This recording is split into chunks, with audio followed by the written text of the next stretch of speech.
Party మీ జాగీరా? మీరేమైనా గుత్తబట్టారా? అక్కకు హక్కులు లేవా? కవితకు మద్దతుగా సోషల్ మీడియాలో ఆమె సన్నిహితుల పోస్టులట. కేటీఆర్ను టార్గెట్ చేస్తూ విమర్శనాస్త్రాలు. కుట్రలపై ఎందుకు స్పందించలేదని ప్రశ్నలు. వి స్టాండ్ విత్ కవితక్క పేరుతో సర్క్యులేట్. చివరన జై తెలంగాణ, జై కేసీఆర్ నినాదం. 2 రోజులైనా కేసీఆర్ నుంచి రాని పిలుపు. అధినేత నిర్ణయంపై బీఆర్ఎస్ శ్రేణుల్లో ఉత్కంఠ. కేసీఆర్తో కేటీఆర్ భేటీపై ఆసక్తికర చర్చ. నిన్న కేటీఆర్ ఫామ్ హౌస్కి పోయి ఎర్రవల్లి ఫామ్ హౌస్లో తన తండ్రి కేసీఆర్ని కలిసిండు. ఏం మాట్లాడిరు? అన్ని పేపర్లలో అయితే ఎవరు స్పందించొద్దు, ఆలోచించి అడుగులేయాలి, దుష్ప్రచారంపై కాదు పార్టీ బలోపేతం మీద దృష్టి పెట్టాలి, కవిత వ్యవహారంపై కేసీఆర్ దిశానిర్దేశం, తనయుడిని ఫామ్ హౌస్కు పిలిపించుకున్న తండ్రి, 3 గంటల పాటు మంతనాలు, కాళేశ్వరం నోటీసుల మీద చర్చ, జూన్ 1వ తేదీన అమెరికాలో బీఆర్ఎస్ రజతోత్సవ సభ కేటీఆర్ పోతుండట. బీఆర్ఎస్ అధినేత కేసీఆర్కు ఆయన కుమార్తె కవిత రాసిన లేఖ వ్యవహారం, కేసీఆర్ చుట్టూ దయ్యాలున్నాయన్న ఆమె వ్యాఖ్యలు ఆ పార్టీలో రోజురోజుకి మరింత చర్చనీయాంశంగా మారుతున్నాయి. కవితకు మద్దతుగా వాట్సాప్, సామాజిక మాధ్యమాల్లో పోస్టులు వెల్లువెత్తుతున్నాయి. కొన్ని పోస్టులు ఆమెకు వ్యతిరేకంగా కూడా వస్తున్నాయి. అయితే ఆదివారం కవితకు అత్యంత సన్నిహితంగా ఉండే ఒకరు పెట్టిన పోస్టు బీఆర్ఎస్ వర్గాల్లో తీవ్ర చర్చకు దారితీసింది. బీఆర్ఎస్ వర్కింగ్ ప్రెసిడెంట్ కేటీఆర్ను టార్గెట్ చేస్తూ ఆ పోస్ట్ ఉన్నది. పార్టీ అంతర్గత విషయాలు అంతర్గతంగానే మాట్లాడాలన్న కేటీఆర్ పార్టీకి వ్యతిరేకంగా బహిర్గతంగా మాట్లాడింది ఎవరో చెప్పాలని అందులో పేర్కొన్నది.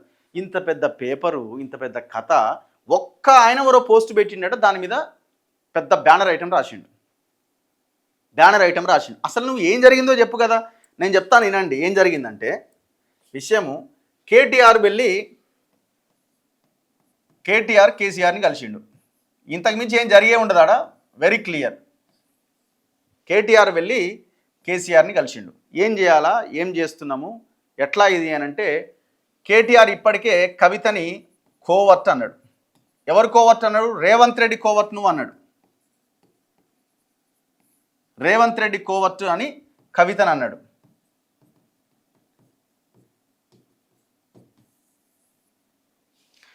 ఇప్పుడు ఏం జరిగి ఉంటుంది డిస్కషన్లో? ఒకటి, నువ్వు మాట్లాడొద్దు, సైలెంట్గా ఉండు, మనము ఏం చేయలేమన్నా ఉండాలి. కానీ ఇక్కడ జరిగిన విషయం ఏంటంటే, ఒకవేళ అదే జరిగి ఉంటే కవిత కాళేశ్వరం వెళ్ళాల్సిన టూర్ని ఎందుకు క్యాన్సిల్ చేసుకుంటుంది?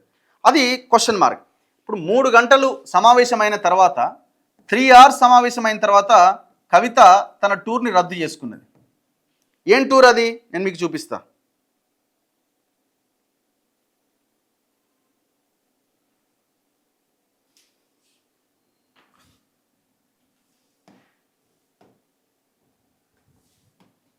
ఇగో, మే 26 సోమవారం కాళేశ్వరానికి ఎమ్మెల్సీ శ్రీమతి కల్వకుంట్ల కవిత ఉదయం 9 గంటలకు కాళేశ్వరం వద్ద సరస్వతి పుష్కర వేడుకల్లో పాల్గొని పుణ్యస్నానాలు ఆచరించి కాళేశ్వర ముక్తీశ్వరుని దర్శించుకోబోతున్నారు. కేసీఆర్ ఫోటో అయితే ఇందులో ఉన్నది. ఇది ఆమె పెట్టింది. మరి సడన్గా ఆ మీటింగ్ అయిపోగానే ఇది క్యాన్సిల్ అయింది. మరి ఏం జరిగి ఉంటుంది? ఇది మనం మాట్లాడుకోవాలి. డీల్ ఏమన్నా సెట్ అయిందా? వర్కింగ్ ప్రెసిడెంట్ ఇస్తా, అవసరమైతే ఆస్తిలో వాటా ఇస్తా అని ఒప్పుకొని డీల్ ఏమైనా సెట్ అయిందా? లేకపోతే వేరే పర్సనల్ వర్క్ ఉండి ఆమె క్యాన్సిల్ చేసుకున్నా. పర్సనల్ వర్క్ ఉండి క్యాన్సిల్ చేసుకుంటే సరిగ్గా ఆ మీటింగ్ అయిపోయే సమయానికి ఏమి క్యాన్సిల్ చేసుకోవాల్సిన అవసరం ఏముంది? ఇది క్వశ్చన్ మార్క్. అందుకే ఏదో సంథింగ్ జరిగి ఉంటుంది అన్నది అనిపిస్తున్నది. ఇది టీ కప్పులో తుఫాన్ లాగా మళ్ళీ అంతా అయిపోయింది, మా నాన్నగారు నాతో మాట్లాడారు, దయ్యాలు ఉన్నాయని చెప్పిన, ఇది ప్రజాస్వామ్యంలో మా పార్టీలో ఏదైనా మాట్లాడుకోవడానికి అవకాశం ఉంది కాబట్టి నేను మాట్లాడడం జరిగింది, ఆ దయ్యాలని మా నాయన పంపిస్తా బయటికి అని అన్నాడు, అందుకే నాకు ఎలాంటి ఇబ్బంది లేదు, కేసీఆర్ మాత్రమే తెలంగాణను మళ్ళీ కాపాడగలడని మళ్ళీ డ్రామా స్టార్ట్ చేసి మళ్ళీ బయటకు వచ్చే అవకాశం ఉండొచ్చు. లేదు ఈ కేసీఆర్ మధ్యలో ఈ అంశం ఒకవేళ ఆమె గురించి మనం మాట్లాడొద్దు, ఆమె ఎటన్నబోని మనకు సంబంధం లేదు అనే డిస్కషన్ జరిగితే కవిత అడుగు ముందుకే వేసి పార్టీ పెట్టడానికి రెడీ అవ్వచ్చు. ఇప్పటికీ ఆమె రకరకాల పేర్లు ఆలోచిస్తున్నది.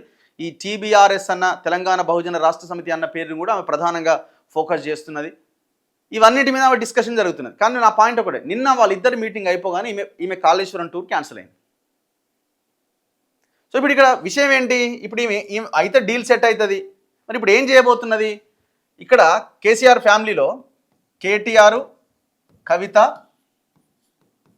ఏం జరిగే అవకాశం ఉంది? హరీష్ రావు. ఇప్పుడు హరీష్ రావుకి ఏముందంటే ఈ డీల్ సెట్ కావద్దన్నది హరీష్ రావు ఆలోచన. ఇప్పుడు ఈ డీల్ సెట్ కాకపోతే హరీష్ రావుకి లైన్ క్లియర్ అవుతుంది, ఆయన కేసీఆర్ పక్కన చేరుతాడు. ఇప్పుడు అంతో ఇంతో కేసీఆర్కి అండగా ఉండి ఆయనతో మాట్లాడుతుంటే డిస్కస్ చేస్తుంది, కొంత ఇది చేస్తున్నది ఓన్లీ హరీష్ రావు మాత్రమే. సో ఇప్పుడు ఈ కవిత అనే ఈమె మళ్ళీ కేసీఆర్కి దగ్గర కాకపోతే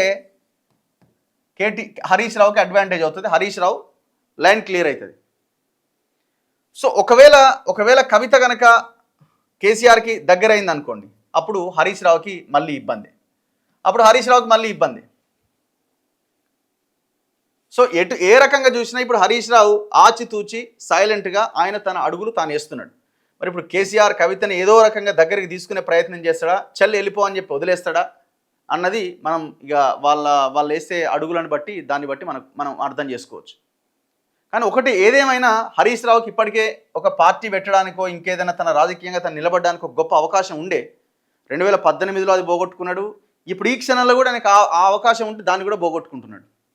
ఇప్పుడు వన్స్ ఒకవేళ కవిత పార్టీ పెట్టింది అనుకోండి, కేసీఆర్ నుంచి విడిపోయి, ఇక ఒక పార్టీ ఆల్రెడీ వచ్చిన తర్వాత ఇంకా హరీష్ రావు పెట్టే పార్టీకి ఏమీ ఇది ఉంటుంది? ఒకవేళ ఫ్యూచర్లో ఆయన ఒకవేళ పెడితే ఇంకేం పార్టీలు పెడతాడు?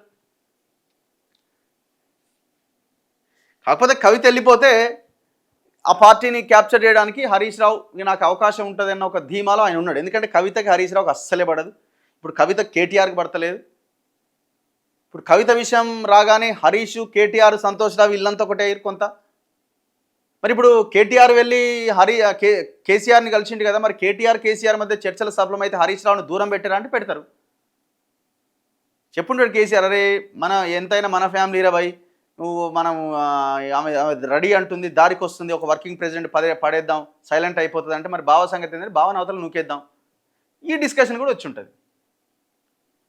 సో ఇది నిన్న సమావేశంలో జరిగింది. అల్టిమేట్గా అసలు ఆమె ఎందుకు ఆ ప్రోగ్రామ్ని క్యాన్సిల్ చేసుకున్నదన్న దాని విషయంలో క్లారిటీ వస్తే మనం అసలు ఏం జరిగిందన్నది ఇంకా క్లారిటీగా చెప్పొచ్చు. ఇప్పుడు జరిగింది అయితే ఇది, ఆమె ఏం చేయబోతున్నారు ఏంది అన్నది చూడాలి. ఈ వార్త రాయించుకున్నట్టు అనిపిస్తుంది నాకు, ఎందుకంటే ఏదో ఒక చిన్న పోస్ట్ ఎవరో పెడితే దాని మీద ఈయన ఇంత పెద్ద బ్యానర్ ఐటమ్ రాసిండు. ఇది కమర్షియల్ వార్త అయి ఉంటుంది నేను అనుకోవడం.